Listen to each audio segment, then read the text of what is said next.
Oh yeah, so this is kind of hard to see what it is. This is so Din got pulled under the water when he went to bathe in the waters of the mines of Mandalore, and by that large creature, and Bo jumped in to rescue him, and she goes down like way far, jetpacking through the water, and then has to turn around and jetpack way back up, and then they emerge from the water, and this is them emerging from the water. Do they not have the bends? I don't know. I Yeah, guess they have the helmet on. is their suit pressurized? I think not. Oh, it must be. I mean, they can survive in space with the helmet on. Well, let's say they go down. It looked like maybe they went down maybe 50 meters, 100 meters of water. Deep. So you're talking, 10 that's what, atmospheres. 5 to 10 atmospheres of Yeah. extra pressure. That's Assuming you're crushing. at 1 atmosphere at the top, you're going from 1 to 10 atmospheres and back up. Maybe the Mandalorian armor suit can hold that, But it's cloth. but it's cloth. Okay, if you have the bends, what if your face is pressurized at 1, I think it's got but to be your body, I think it's got to be your whole body. is that true?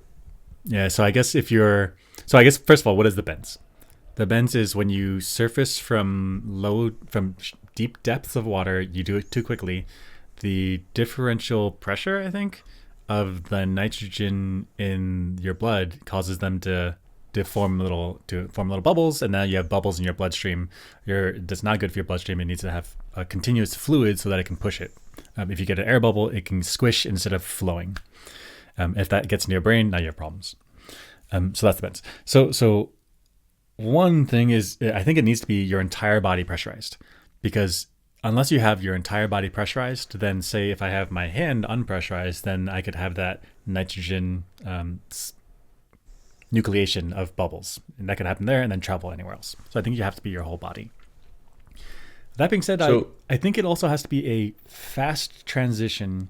Like if you come up slowly, you're okay. It's really like when you go up quickly. what if you go down quickly and then come up quickly? That's a good question. So I think you might be okay to do that Maybe. as long I as you guess do it. also Go ahead. it could be that the cloth in the Mandalorian getup will respond to the pressure and get hard, and then when it comes back up to 1 atmosphere, it gets cloth again. It could be. It's like smart cloth.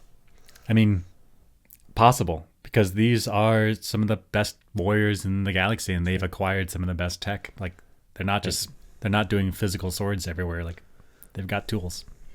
Maybe part of the clothing is this type of suit. So if anybody knows what happens if you go down in water fast and back up, can you avoid the bends? Because if you do it quickly, are you okay? Or are we going to need that smart cloth to counteract the bends? I don't know. Yeah, please tell us. Please tell us. Also, if you know if the Mandalorians have that smart cloth, let us know.